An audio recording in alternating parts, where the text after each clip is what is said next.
बिस्मिल्लाहिर्रहमानिर्रहीम। अस्सलामु अलैकुम नाज़रीन, आप देख रहे हैं प्रोग्राम गुफ्तगू और मैं हूं जुल्फ़कार मीर। नाज़रीन, आज 9 नवंबर है। 9 नवंबर 1877 वो तारीख़ी दिन है जब अल्लामा मोहम्मद इकबाल का जन्म हुआ।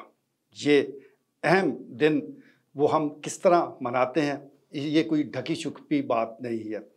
अच्छी बात यह है कि मौजूदा निगरान हुकूमत ने अब फिर से 9 नवंबर की छुट्टी का ऐलान किया है, लेकिन ये क्या काफ़ी है कि महज छुट्टी कर दी जाए और इस दिन अल्लामा इकबाल साहब के जो अफ़कार हैं, जो गुफ्तगू उन्होंने की, जो अशार के, जो पैगाम देने की कोशिश की, उसकी बाबत कोई बात ही ना हो। वैसे तो हमारी जो आबादी है उसका 60% से ज़्यादा नौजवानों पर मुश्तमिल है, लेकिन क्या हम वो पैगाम अल्लामा मोहम्मद इकबाल शायर मशरिक़ का वो पैगाम जो नौजवानों के लिए है वो उन नौजवानों तक पहुँचा रहे हैं? सादा सा जवाब है, बिल्कुल नहीं। अगर पहुंचा रहे होते तो हमें इकबाल के शहीन नज़र आते, वो शहीन हमें कहीं नज़र नहीं आ रहे। इसकी वजह है क्या? आज के हम प्रोग्राम में इसी हवाले से और अल्लामा मोहम्मद इकबाल शायर मशरिक़ जो कि रास्तगो शख्सियत थे, एहसास शख्सियत थे, सियासी हवाले से भी और फिर शायरी के ज़रिए उन्होंने जो कौम की रहनुमाई की और किस अंदाज से रहनुमाई की, आज के प्रोग्राम में हम इसी मौजू पर गुफ्तगू करेंगे। और गुफ्तगू के लिए हमारे पास इस वक्त लाइव स्टूडियो में दो शख्सियात मौजूद हैं। मैं तारफ़ करवाए देता हूँ। माहिर कानून अतीकुर रसूल एडवोकेट मौजूद हैं। बहुत शुक्रिया एडवोकेट साहब, आप यहाँ तशरीफ़ लाए। इसके साथ साथ सीनियर सहाफ़ी शफ़ीक मलिक भी आज के इस लाइव प्रोग्राम में मौजूद है। मलिक साहब, आपका भी बहुत शुक्रिया। अतीक भाई, आपने जिस तरह मैंने पहले भी कई बार सुना है मुख्तलिफ़ प्रोग्रामों में, माशाल्लाह अल्लामा इकबाल की ज़िंदगी के हवाले से, उनकी शायरी के हवाले से आप बड़ी गुफ्तगू करते रहते हैं। तो बुनियादी तौर पर आप क्या समझते हैं कि अल्लामा इकबाल के ज़िंदगी के जो मुख्तलिफ़ पहलू हैं उस पर आप क्या रोशनी डालेंगे? बिस्मिल्लाहिर्रहमानिर्रहीम। बहुत शुक्रिया मीर साहब। और एक तो आप मुबारकबाद के मुस्तहिक़ हैं इस हवाले से कि कम अज़ कम अल्लामा इकबाल रहमतुल्लाह अलैह की शख्सियत, उनकी शायरी और उनके पैगाम के हवाले से आपने जो है वो ख़ास तौर पर इस प्रोग्राम को जो है वो प्लान किया। मैं देख रहा था काफ़ी अरसे से कि हम जो है वो हमारे इस तरह की जो शख्सियात है, चाहे वो कायद आज़म रहमतुल्लाह अलैह हों, चाहे वो अल्लामा इकबाल हों, चाहे वो दीगर ऐसी शख्सियात हों, उनसे दूर होते चले जा रहे हैं। हमारा मीडिया अनफॉर्चुनेटली उस सिम्त में चल पड़ा है कि जहाँ पर उन्हें रेटिंग की जो है वो तलब रहती है, या जहाँ उन्हें रेटिंग ज़्यादा मिलने का ख्याल हो, उस तरफ वो टिल्ट कर जाते हैं। जो बुनियादी चीज़ें ऐसी हैं जो हमारे मुल्क के हवाले से, हमारे नौजवानों के हवाले से, हमारी सोसाइटी के हवाले से, उनको हम लोग जो है वो डिस्कस करना छोड़ देते हैं। और ख़ास तौर पर ऐसे लोग जिनको हम समझते हैं कि जो हम शायर मशरिक़ी नहीं कहते हैं, दुनिया में इनको जो है वो इनकी शायरी, इनके काम और इनका जो विजन था उसके हवाले से जो है वो इनको जाना जाता है। लेकिन अनफॉर्चुनेटली देख लें, हम जो है वो अपने कौमी शायर को भूल चुके हैं। हमारा आज का नौजवान जो है वो इससे बिल्कुल, मैं समझता हूँ कि नाबल्द है। इनकी शायरी के हवाले से, इनके पैगाम के हवाले से, इनके काम के हवाले से, और जो कुछ ये पाकिस्तान के हवाले से सोच कर गए हैं और जो कुछ वो लिख के चले गए हैं, इससे हमारे नौजवान बच्चे और बच्चियां जो चाहे स्कूल में हैं, चाहे वो कॉलेजेस में हैं, चाहे वो प्रैक्टिकल लाइफ में हैं, वो इससे आगाह नहीं है। बाकी जहाँ तक बात है अल्लामा इकबाल रहमतुल्लाह अलैह की शख्सियत के हवाले से, तो डेफिनेटली हम इस पे सोचते भी हैं, बात भी करते हैं। और जो मैंने अब तक समझा है वो ये था कि अल्लामा इकबाल रहमतुल्लाह अलैह ने आउट ऑफ द बॉक्स जाके सोचा है। उन्होंने अपने आप को मुक़य्यद नहीं किया, ना इलाके के हवाले से, ना अपनी सोच के हवाले से। उन्होंने अगर मुसलमान की बात की है तो वो पूरी दुनिया के हवाले से बात की है, उम्मत के हवाले से बात की। उन्होंने सिर्फ बड़े सगीर के मुसलमान को एड्रेस नहीं किया। अगर उसने नौजवान की बात की है तो नौजवान चाहे वो बड़े सगीर के किसी छोटे से इलाके में बैठा हुआ है तो उसको ये बताया है कि चीन का एक इलाका भी है, यूरोप में क्या हो रहा है, और आपका जो सिर्फ माजी है उसको इन्होंने एड्रेस नहीं किया, उन्होंने प्रेजेंट को एड्रेस नहीं किया, उन्होंने मुस्तकबिल को भी देखा। उन्होंने माजी, हाल और मुस्तकबिल को उसका एक हसीन इम्तिजाज करके जो है वो मैसेज दिया, ना सिर्फ उस वक्त के लोगों के लिए बल्कि आज भी अगर नौजवान पढ़े तो उसको समझ आए कि अल्लामा इकबाल क्या बताना चाह रहे थे। बिल्कुल ठीक है जी। आज भी उनके पैगाम में वो तमाम बातें मौजूद हैं जो हमारी ज़रूरत है, जिनसे हम बहुत सबक सीख सकते हैं, जिससे हमारी ज़िंदगी बड़ी आसान हो सकती है। लेकिन क्या किया जाए, इस तरफ तवज्जो नहीं दी जा रही। मीडिया को ये तो याद है कि शाहरुख खान की आज सालगिरह है, इस पे प्रोग्राम करने, हमारे नौजवानों के ये हीरो मौजूद हैं। कोई सलमान खान को पसंद कर रहा है, किसी की नज़र में का इंतखाब कोई और होगा, लेकिन जो हमारे असल रियल हीरो हैं, जिसमें सर अल्लामा मोहम्मद इकबाल, कायद आज़म मोहम्मद अली जिन्ना और दीगर शामिल है, इसके बारे में हमारे नौजवानों को कुछ पता ही नहीं है। हालांकि ये जो पाकिस्तान हमें मिला, इस नज़रिए पाकिस्तान की जो तश्कील है वो अल्लामा मोहम्मद इकबाल ने सबसे पहले की। गो वो पाकिस्तान बनने से पहले ही इस फ़ानी दुनिया से चले गए, लेकिन वो नज़रिया दे गए जो आज तक ज़िंदा है। लेकिन इस नज़रिए को जला किसने बख्शनी है? ये हमारी ड्यूटी है, ये नौजवानों की ज़िम्मेदारी बनती है कि वो इस असासे को लेकर वो आगे बढ़ें। लाइव स्टूडियो में शफीक मलिक भी मौजूद हैं। मलिक साहब, जिस तरह हम मुख्तलिफ़ हवालों से अल्लामा इकबाल के जो हालात ज़िंदगी है उस पर रोशनी डालते रहते हैं, ख़ास तौर पर जो उनका फ़लसफ़ा खुदी है उसको बड़ा डिस्कस ज़रूर किया जाता है, लेकिन जो हमारे मुल्क के हालात हैं, लगता है ऐसे ही है कि हम सिर्फ डिस्कस करते हैं, इस फ़लसफ़े से हमारा कोई लेना देना नहीं। बिस्मिल्लाह। मीर साहब बहुत शुक्रिया। इकबाल ने कहा था ना, तू ज़मीन के लिए ना आसमां के लिए, जहाँ है तेरे लिए तू नहीं जहाँ के लिए। अच्छा सर, हमने ना असल में मसला ये है कि मीडिया की वजह से अपने बात की है तो हम इकबाल को फॉर ग्रांटेड लेते हैं सर। हमने आज का दिन है 9 आपने नवंबर को देख लेंगे, पूरे मुल्क में तकरीबात होंगी, सेमिनार्स होंगे, अल्लामा इकबाल डे मनाया जाएगा। अच्छा, वो बच्चे कोई नज़्म शद में भी पेश कर देंगे, वो लब पे आती दुआ बन के वो भी कर देंगे। उसके बाद फिर हमने पूरा साल सुकून से, जैसे अब हमने शुरू कर दिया मदर डे, फादर डे, इसको भी हमने एज ए बस एक त्यौहार के तौर पे कि बस ठीक है जी इकबाल डे आया है, हमने भी अपनी ज़िम्मेदारी पूरी कर दी, एक प्रोग्राम किया। होता ये सर कि हम माइक लेकर निकलते फील्ड में, हम जाते स्कूलों में, हम जाते कॉलेजेस में, आप उनसे पूछें कि इकबाल है कौन आपको। अब अच्छा, मुफक्कर पाकिस्तान वो जिससे तो ठीक है, हमें समझाते उन्होंने इकबाल हमें पढ़ाया क्या जाए कि इकबाल ने पाकिस्तान का ख्वाब देखा था, इकबाल एक कौमी शायर थे, अच्छा इससे ज़्यादा कुछ नहीं। अच्छा, आपने जो ऐसे बात की है, खुदी की बात हुई है, गैरत की बात हुई है, जुरत की बात हुई है, हिम्मत की बात हुई है, और उसके अलावा नौजवानों को उन्होंने एक उम्मीद दिलाई है, उनसे उन्होंने उम्मीद बांधी है सर। उन्होंने हमें अगर अपना माजी याद करवाया है बार बार इकबाल ने, तो साथ उन्होंने ये भी कहा है कि मोहब्बत मुझे उन जवानों से है सितारों पे जो डालते हैं कमंद। तो इकबाल ने हमें अगला जो आने वाला वक्त है उसमें एक बारे में बताया है। और सबसे बड़ी मैं समझता हूँ सर कि इकबाल ने सोशल साइंस को जो ना, हमें देखिए सर, साइंस ज़रूर आपके लिए फ़ायदेमंद है, लेकिन कार्ल मार्क्स हों, इब्न खल्दून हों, जो सोशल साइंस आपकी ज़िंदगी में जो रोल प्ले करती है वो उसकी अहमियत से कभी कोई इनकार नहीं कर सकता सर। हमने इकबाल ने कहा है कि ये अकीदों के सौदागरों से निकल के आप अच्छे इंसान बने, फिर आप अच्छे मुसलमान बनेंगे। मतलब एक इंसानियत को उन्होंने जोर दिया है, मुसलमानियत पर उन्होंने जोर दिया है, और उन्होंने कहा है कि जो हमारा जो असलाफ का जो रवैया था, जो खूबियाँ एक मुसलमान में होनी चाहिए थी, आज वो सारी अखबार में है।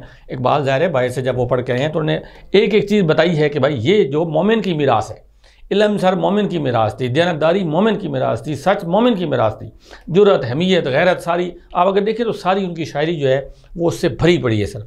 लेकिन हमारा क्या है कि हमने सिर्फ एक बता दिया कि भाई वो मुफक्कर पाकिस्तान थे, उन्होंने एक उसका ख्वाब देखा था पाकिस्तान का, ये हमने बच्चों को बता दिया है। और वो कदम और इकबाल साथ साथ चल रहे हैं कि ये दो कोई ऐसी शख्सियात थी जिन्होंने अपनी जेब से कोई निकाला, ये पाकिस्तान को हमें दे दिया है। उसके बाद हमने सर बच्चों को इकबाल इस तरह पढ़ाया ही नहीं है जिस तरह पढ़ाया जाना चाहिए था। जब तक सर हम इकबाल की तालीमात इस तरह लोगों को नहीं बताएंगे जिस तरह बताने का हक़ है, तो मेरा ख्याल है हम इकबाल का जो वो कर्ज़ है इस कौम पे वो चुका नहीं सकेंगे। बिल्कुल ठीक है जी, कौम मकरूज़ रहेगी और कौम के बच्चों को पता ही नहीं कि अल्लामा इकबाल कौन थे, वो क्या पैगाम छोड़ कर गए।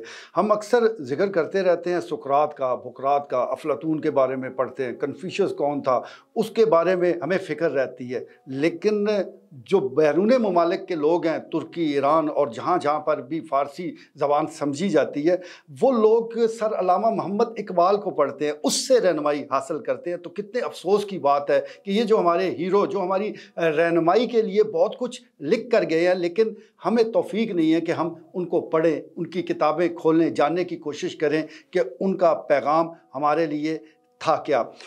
अतीक, जिस तरह की पाकिस्तान इस वक्त मौजूद है, जिस तरह के हालात हमारे सामने हैं, गो जिस तरह मैंने गुजारिश भी की है कि अल्लामा इकबाल वो पाकिस्तान बनने से तकरीबन 10-12 साल पहले इस दुनिया से चले गए थे, लेकिन एक नज़रिया पाकिस्तान ज़रूर दे गए थे और एक ख्वाब जिसकी ताबीर बाद में हुई।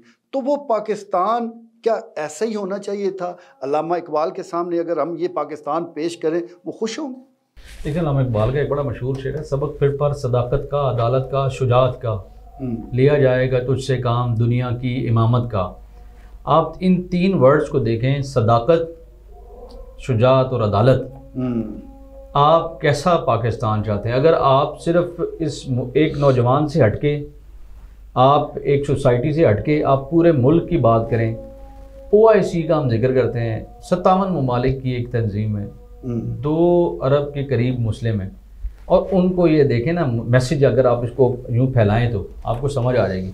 सदाकत, अदालत और शुजात, ये तीनों चीज़ें आपको अपने मुल्क के अंदर भी नापैद नज़र आती हैं, जो मुसलमान खुद को कहलाता है उसके अंदर भी नापैद नज़र आती हैं, और आप अगर पूरी उम्मत की बात करते हैं तो वहाँ पर आपको नापैद नज़र आती हैं।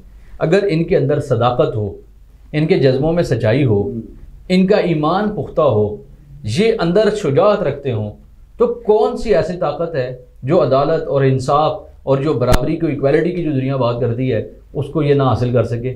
आप देखें ये एक आफाकी निज़ाम है, ये एक आफाकी उनका मैसेज था, जिसको अनफॉर्चुनेटली ना तो हम इस मुल्क के में रहने वाले समझ सके, ना इस मुल्क को जो चलाने वाले लोग हैं वो समझ सके। आप देखें अल्लामा इकबाल की जो ये शायरी है, वो उन्होंने सिर्फ और सिर्फ मज़हब पे फोकस नहीं किया, उन्होंने सिर्फ सियासत पे फोकस नहीं किया, उन्होंने फ़लसफ़े पे सिर्फ फोकस नहीं किया, उन्होंने सिर्फ, मैं वो कहता हूँ, उस वक्त पे फोकस नहीं किया। और एक और चीज़ की देखें ना, चीनो अरब हमारा, हिंदुस्तान हमारा, मुस्लिम है, हम वतन है, सारा जहां हमारा। उन्होंने आपको ये मैसेज दिया है। आपको वो कैसे जो है वो कहते हैं कि वो काफिर हो तो शमशीर पे करता है भरोसा, मोमिन हो तो बेतैग भी लड़ता है सिपाही। आपको वो कैसी वो मिसाल दे रहे हैं कि वो देखें, अगर काफिर की ये पहचान के आफाक में गुम है, मोमिन की ये पहचान के गुम उसमें है आफाक। आप ये सारे मैसेजेस एक एक शेर के अंदर, मतलब उन्होंने क्या कुछ दिया। अब इस मुल्क के हवाले से देखें ना, वो कैसा, इस मुल्क का आइन जो है ऐसा होगा जो कुरान और सुन्नत के मुताबिक होगा। इस मुल्क के अंदर जो कानून की अमलदारी होगी वो कुरान और सुन्नत के मुताबिक होगी। इस मुल्क के अंदर बसने वाले लोग हैं, जो इस्लाम एक सोसाइटी की, खूबसूरत सोसाइटी का जिसका मैसेज देता है, वो होगा। आप उनके इस ख्याल को और आज के पाकिस्तान को देखें तो आपको नज़र आ जाएगी कि इस वक्त हम जो है कहाँ पर पहुँचे हैं। बिल्कुल ठीक है जी, अफसोस ही होता है अपने हालात देखकर, अपने मामलात देखकर दुख होता है, लेकिन फिर भी एक उम्मीद की शमा रोशन किए बैठे हैं। उस वक्त का इंतज़ार कर रहे हैं कि शायद ये जो अशार हैं अल्लामा मोहम्मद इकबाल के, ये कोई हमारा हुक्मरान भी पढ़ ले, उसे फ़लसफ़ा खुद ही समझ आ जाए, उसे वतनीयत समझ आ जाए, उससे कौमियत का पता चले, उससे उम्मत का पता चले। उम्मत से याद आया, इस वक्त फ़लस्तीन के मुसलमानों के साथ जो कुछ हो रहा है वो हमारे सामने है। और जिस तरह अल्लामा सर मोहम्मद इकबाल का हम जिक्र कर रहे हैं, तो क्या अच्छा ही शेर है उनका कि एक हूँ मुस्लिम हरम की पासबानी के लिए, नील की साहिल से लेकर ताबहा के काशगर। मलिक साहब, शेर ही पूरा फ़लसफ़ा है, क्या कहेंगे? देखिए सर, इकबाल का जो शायरी है उसमें एक एक शेर जो है ना, मैं ये समझता हूँ कि उसका कोई वो अनमोल किस्म की शायरी, जैसे वो ना कि खुद ही को कर बुलंद इतना कि हर तकदीर से पहले खुदा बंदे से खुद पूछे कि बता तेरी रज़ा क्या है। सर मसला ये है कि खुद ही की हम बात करते हैं, बार बार हम खुद ही की बात कर रहे हैं। हमें तो कहा था कि उम्मत जो है मुस्लिमा एक जिस्म है, वाहिद है ना, उसकी वो बदन वाहिद की उसको मिसाल दी जाती है कि अगर इसको एक उंगली को भी तकलीफ़ होगी तो पूरा जिस्म जो है बेचैन रहेगा। और होता है, अगर आपको एक नाखून में भी दर्द होता है तो आप रात को सुकून से सो नहीं सकते। यहाँ हमारी पूरा बदन का एक हिस्सा छलनी हो रहा है, लेकिन हमारे जो हुक्मरान हैं और जो हमारे अल्लाह देखिए, हमने तो एहतजाज करना है, हमने अपनी आवाज़ बुलंद करनी है। अवाम लाखों की तादाद में सड़कों पे निकल रहे हैं, परेशान हैं, और इवन वो कह रहे हैं कि भाई हमें, अगर आप नहीं जा सकते हमें रास्ता बता दें, हम अपने बहन भाइयों के लिए मर मिटने के लिए तैयार हैं। लेकिन सर वो इकबाल ने कहा था ना कि अल्फाज व मानी में तफावत नहीं, मगर मुल्ला की अज़ा और है, मुजाहिद की अज़ा और, एक ही है दोनों की, एक ही जहाँ में है परवाज़, करगस का जहाँ और है, शाहीन का जहाँ और। तो सर अब हमें शाहीन यहाँ पे वो देखें ना, कहने को बड़े हैं, हर बंदा वो कह रहा है कि भाई हमने तो, लेकिन चाहे ईरान हो, चाहे कुवैत हो, चाहे पाकिस्तान हो, चाहे सऊदी अरेबिया हो, जो मुल्कों पे ज़िम्मेदारी होती है, इसमें जिन पे आती है सर, जो मतलब उम्मत को बजाय वो लीडर बने हुए हैं, इनकी तरफ देख रही है, अमन सारी जो है वो इनकी तरफ देख रही है कि भाई ये पहल करेंगे तो फिर हम, लेकिन सारे सर कान लपेट के बैठ गए हैं। ना वो कहीं खुदी नज़र आ रही है, ना वो कहीं हमीयत नज़र आ रही है, ना वो कहीं गैरत नज़र आ रही है, सारे के सारे। और एक वो उनको इस छोड़ा हुआ है कि भाई शायद कल हमारी बारी नहीं आएगी। देख ले मीर साहब, वो इकबाल ने तो उस वक्त कहा था, तोड़ उस दस्ते जफाकेश को है यार अब जिसने रूह आज़ादी कश्मीर को पामाल किया।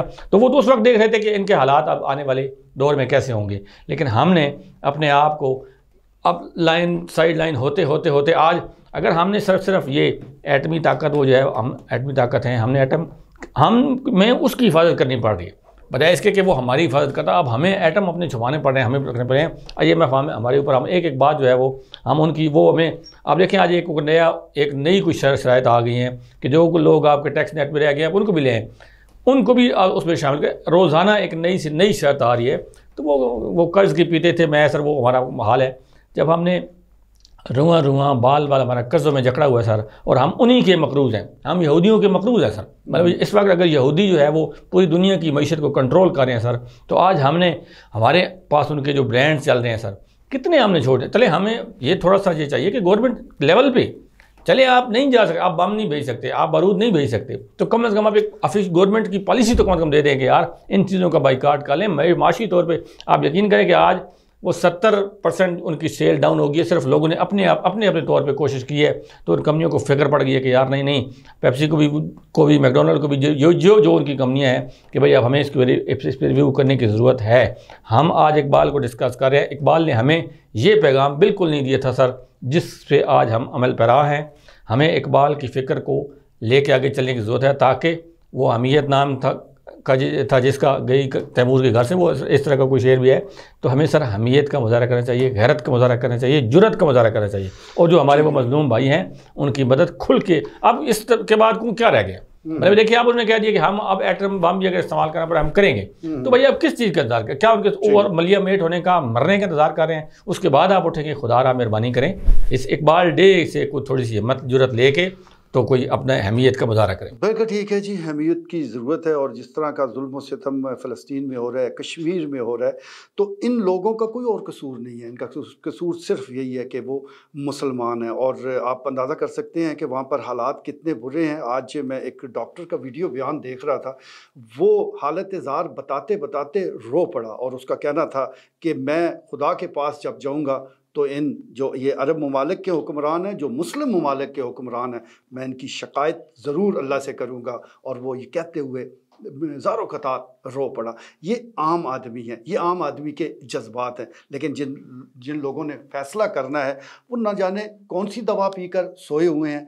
उनको भी काश कोई अल्लामा मोहम्मद इकबाल का ये दर्स, ये फ़लसफ़ा खुदी, ये हमीयत का दर्द, ये कौमियत का दर्द कोई पहुँचा दे, शायद उनमें कोई जज्बा हमीयत बेदार हो जाए। अतीक के जिससे नौजवान का आपने भी अभी जिक्र किया, जो सितारों पर कुमंद डाल रहा है, जिस तरह हम पाकिस्तान के साथ इस सारे मामले को इसलिए जोड़ रहे हैं कि सबसे बड़ी ज़रूरत तो इस वक्त हमारी है। अल्लामा मोहम्मद इकबाल नौजवान, कैसा नौजवान उनका आइडियल था, और हमारा ये जो अब नौजवान है ये कहाँ, उनके पैमाने पर कहाँ ये नज़र आता है, और वो कैसा नौजवान चाहते थे? उनका एक शेर है, अपने मन में डूब कर पा जा सुराग ज़िंदगी, तू अगर मेरा नहीं बनता ना बन, अपना तो बन, अपना तो बन। वाह, अपने लिए तो कुछ कर, अपने लिए तो वो कहते हैं कि हरकत में देखें ना नौजवान को उनका क्या मैसेज, उन्होंने खुद ही का मैसेज दिया है।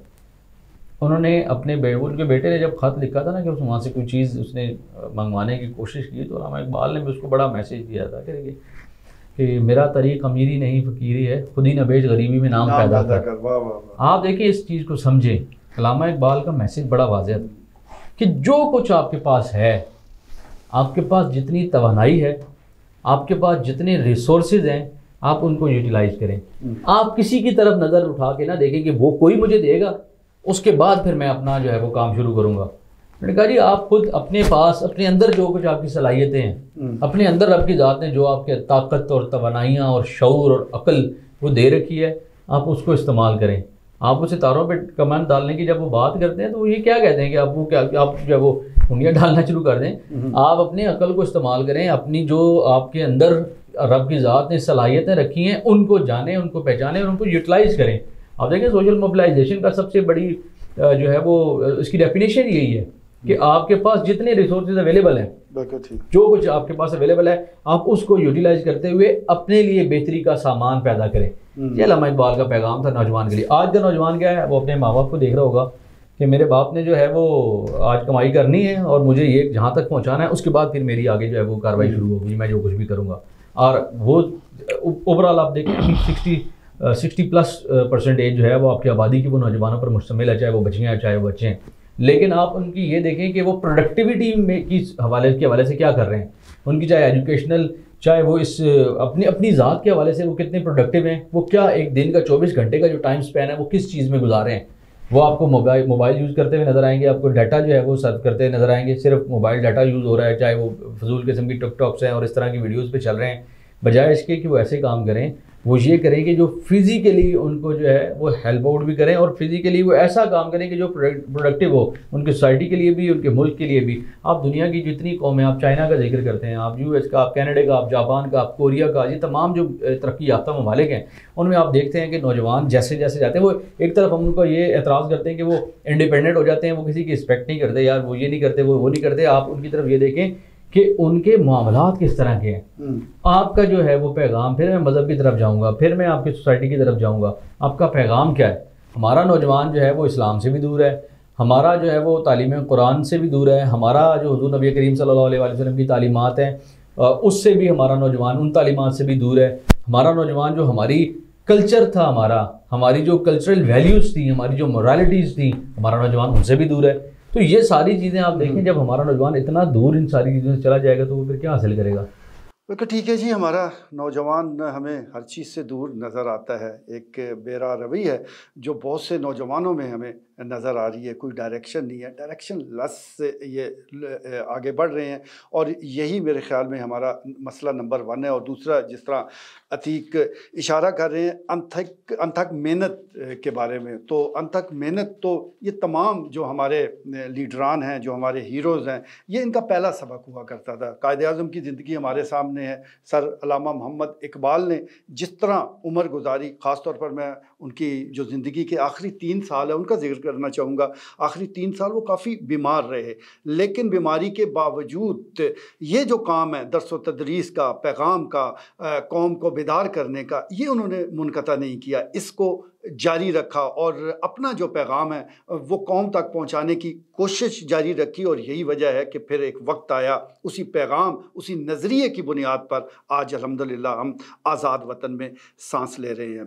मलिक साहब, अभी नौजवानों के हवाले से तो अतीक ने बड़ी तफसील से बता दिया कि अल्लामा मोहम्मद इकबाल कैसा नौजवान चाहते थे। मैं जानना चाहूँगा आपसे कि वो कैसा तर्ज़ हुक्मरानी उनके नज़दीक बड़ा सही आइडियल था और वो हुक्मरानों को कैसा देखना चाहते थे।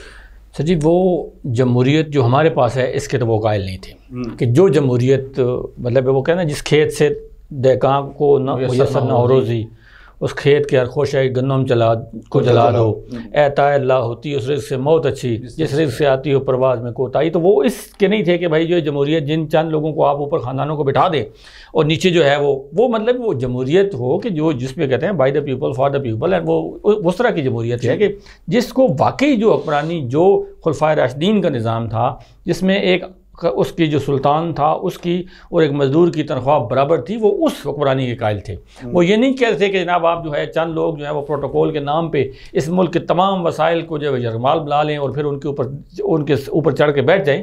वो तो कहते हैं कि अमल से ज़िंदगी बनती है, जन्नत भी।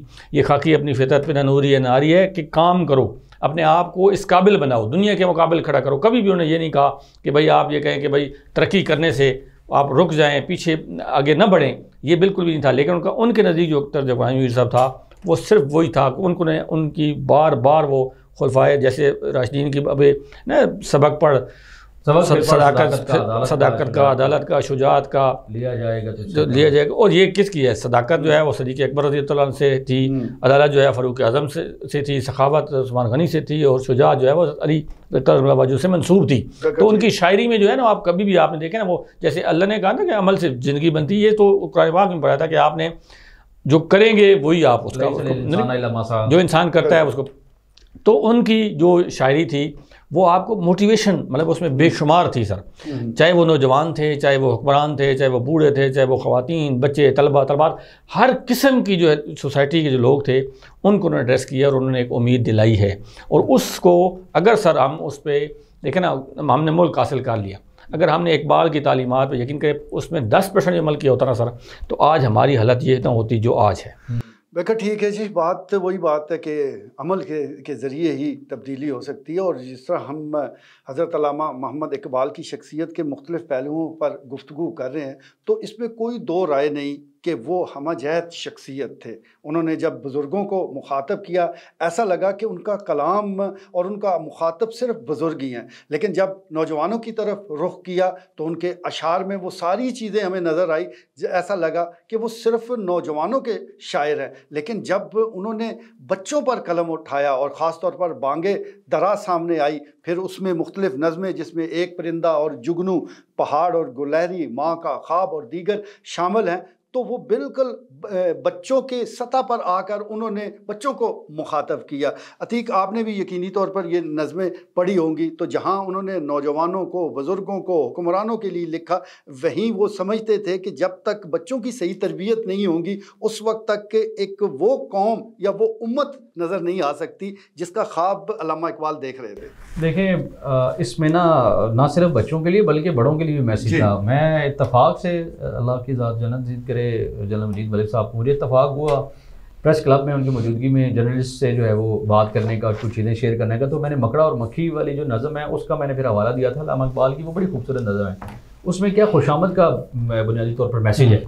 तो अगर आप जर्नलिस्ट की बात करते हैं, जो यहाँ पर हमने देखा है, एक बड़ी बदकिस्मती है हमारे यहाँ कि जो भी कोई ब्यूरोक्रेट या इस तरह के अफसरान आते हैं, तो बहुत से हमारे दोस्त जो है वो उनके साथ बैठ के चाय और गपशप में लगा लेते हैं और जो फिर असल काम है अपना उससे हट जाते हैं ऐसे, और फिर वो उसी उनकी खुशामद जो है उसमें वो रह जाते हैं। और उस खुशामद का जिक्र जो है वो आप उस मकड़ा और मक्खी में, कैसे वो मकड़ा जो है वो उसको अपने जाल में फंसाता है, तो ये एक चीज़ आप उसमें देखें। इसी तरह एक पहाड़ और गुलहरी का जो है वो उसमें मुकालमा है, अगर आप उसको देखें तो उसमें गुरूर, तकब्बुर और बड़ाई जो है उसको उन्होंने जो है वो उसमें लाए हैं कि ये बड़ाई और जो है आपका ताकतवर होना और बड़ा होना जो है वो आपके गुरूर की अलामत जो है वो नहीं है।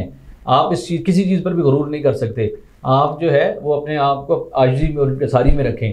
कुछ चीज़ें अगर आपके अंदर है तो दूसरी सलाहियतें कुछ और किसी और के अंदर भी हैं, तो ये उनका मैसेज है। इसी तरह जो परिंदे और जुगनू वाला भी एक बड़ा खूबसूरत जो है वो राह दिखाने वाला उसको बनाया है, वो कैसे रास्ता दिखाता है उसको। अगर अल्लाह की ज़ात ने खास उसके अंदर रखा है, एक चीज़ रखी है, तो उसको वो पॉजिटिवली जो है वो इस्तेमाल करता है। और वो देखे ना कि बुलबुल उसको कैसे कहता है कि नन्ना सा जो है वो तो कीड़ा है, कुरमक शबेताब का उसमें जो है उसने उसको लक़ब दिया है। तो आप ये देखिए, कुरमक छोटा कीड़ा जी, उसको हकीर जो है वो उसने इस मैसेज के इसका ये दिया कि उसको हकीर तरीन जो है वो उसने उसे कहा, लेकिन वही हकीर तरीन कीड़ा उसके लिए रास्ता दिखाने का सबब बनता है। तो ये अल्लामा इकबाल के बच्चों के लिए भी एक पैगाम था और बड़ों के लिए भी।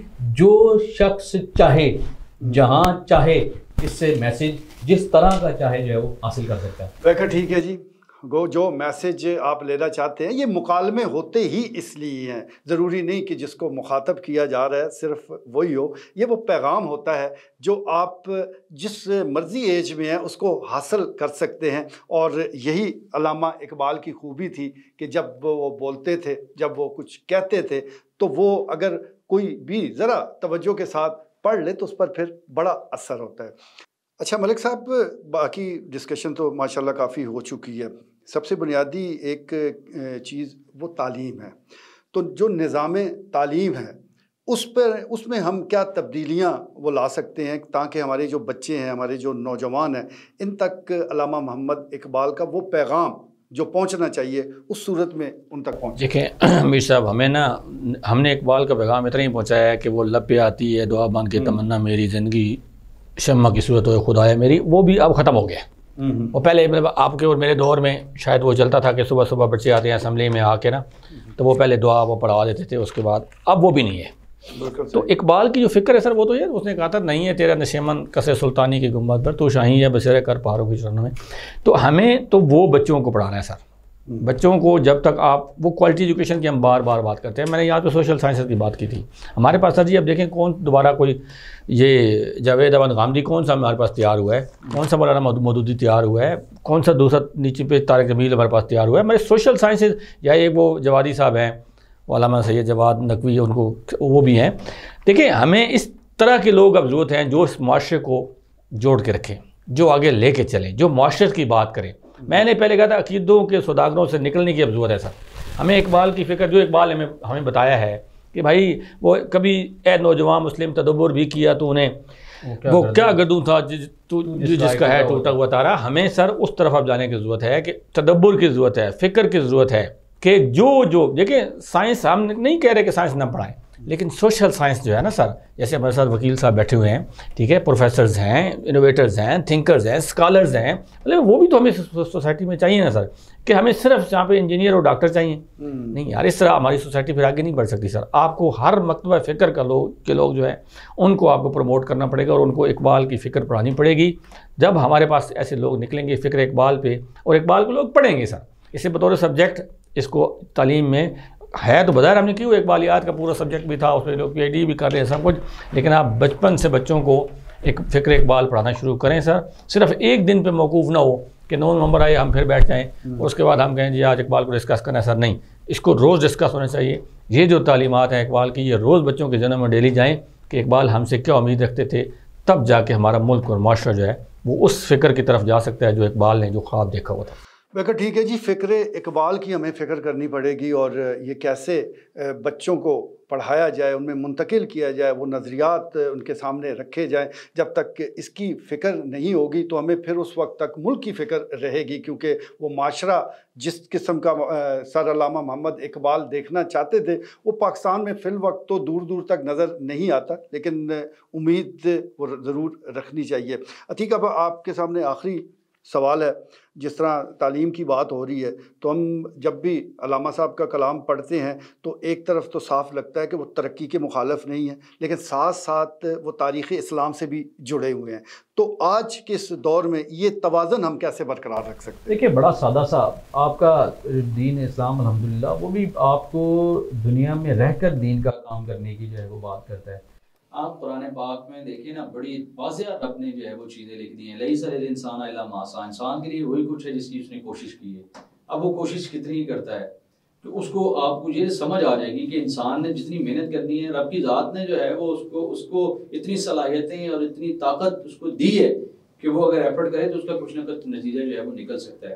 तो जब रब का कुरान आपको जो है वो हरकत करने की बात कर रहा है, आपको मेहनत से मजदूर कासिब को हबीबुल्लाह, तो अब ये हाथ से काम करने वाला, मेहनत करने वाला, छोटी छोटी बुनियादी तौर पर ये मिसालें हैं जी। आप इसकी तरफ देखें, आप अपना अमल जो है वो अमल से ज़िंदगी बनती है, जन्नत भी जन्नत भी। ये खाकी अपनी फितरत में ना नूरी है ना नारी है। अल्लामा इकबाल के इतने अशार हैं, आप किसी एक शेर को देखें ना, वो तू इसे पैमाना इमरोज़ो फरदा से ना नाप, जावेदा पे हम दवा हरदम जमा है जिंदगी। आप देखिए जिंदगी हरदम जमा है, और ये मैसेज है हरदम जिंदगी भी जवान है। और अतीक साहब आप भी माशाल्लाह जवान हैं, और शफीक मलिक साहब आपका भी बहुत शुक्रिया, आप भी जवान हैं। नाज़रीन, इकबाल डे पर आज आपने गुफ्तगू सुनी और इस प्रोग्राम का मकसद भी ये था कि अल्लामा इकबाल की ज़िंदगी के मुख्तलिफ़ पहलुओं का जायज़ा लिया जाए, उनकी जो अशार हैं, उनकी मुख्तलिफ़ जो किताबें हैं उस पर बात की जाए। तो उनकी जो भी किताब वो आप पढ़ेंगे आपको उसमें एक नया सबक वो मिलेगा। जब वो बात करते हैं बाले जिब्रील और ज़रबे कलीम में तो उनके अफ़कार और ख़यालात आप पर आश्कारा होते हैं।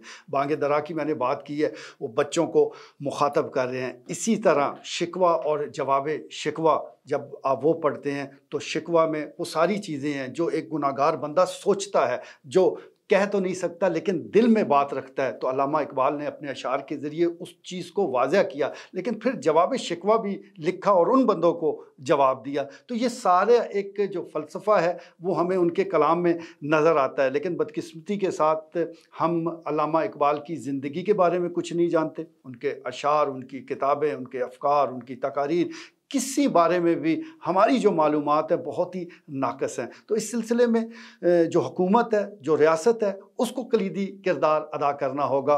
उससे ऐसी इनिशिएटिव लेने पड़ेंगे कि ताकि ये जो हमारे हीरोज़ हैं ये क्या कहना चाहते थे, किस किस्म की कौम, किस किस्म का मुल्क हमें वो देना चाहते थे, वो हमें पता हो और फिर हम एक मंजिल की जानब चल पड़े। अल्लाह करे वो दिन आए। आज के लिए इतना ही, इजाज़त दीजिए।